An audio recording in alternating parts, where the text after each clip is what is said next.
Salut les amis, je suis heureuse de vous retrouver pour la 7e journée de nos 10 jours de prière.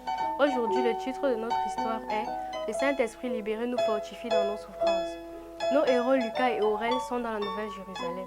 En passant par une immense porte, Lucas remarque que les portes sont faites de perles. « Waouh, des portes de perles! Quel architecte génial est Jésus !» se disent-ils.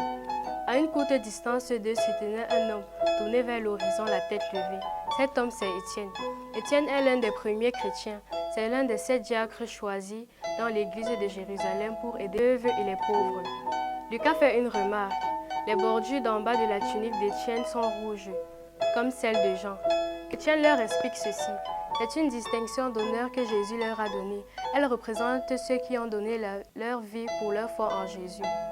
Étienne a été lapidé à mort, faisant de lui ainsi le premier martyr chrétien.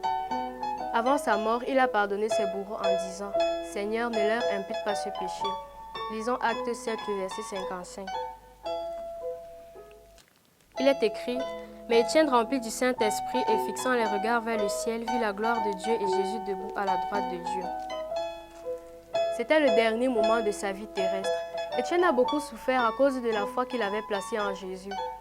Mais, rempli du Saint-Esprit, il ne ressentait rien de l'attaque de ses ennemis.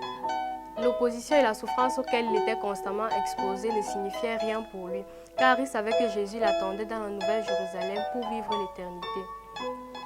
À la fin de sa vie terrestre, au moment du plus grand supplice et de la plus grande peur, Étienne a une vision, celle que l'Esprit lui avait donnée. Il vit Jésus qui l'attendait dans le ciel, et à ce moment-là, il vit Jésus qui l'attendait. Alors, avec cette certitude dans le cœur, il n'a rien ressenti de l'attaque de ses ennemis. Et il a fermé les yeux et s'est endormi dans le sommeil des justes. Mes chers amis, nous apprenons que l'Esprit nous reconforte et nous accompagne dans nos souffrances. Nous allons prier. Nous prions. Éternel, merci pour la leçon que tu nous accordes d'étudier. Nous te prions afin que l'Esprit soit libéré dans nos vies et qu'il nous fortifie dans toutes les difficultés que nous aurons à rencontrer. Nous prions afin qu'il nous aide à mettre notre confiance en Jésus, en qui nous avons prié. Amen. Mes chers amis, ce fut un privilège pour moi d'avoir partagé ce moment avec vous. Rendez-vous très prochainement pour une nouvelle aventure.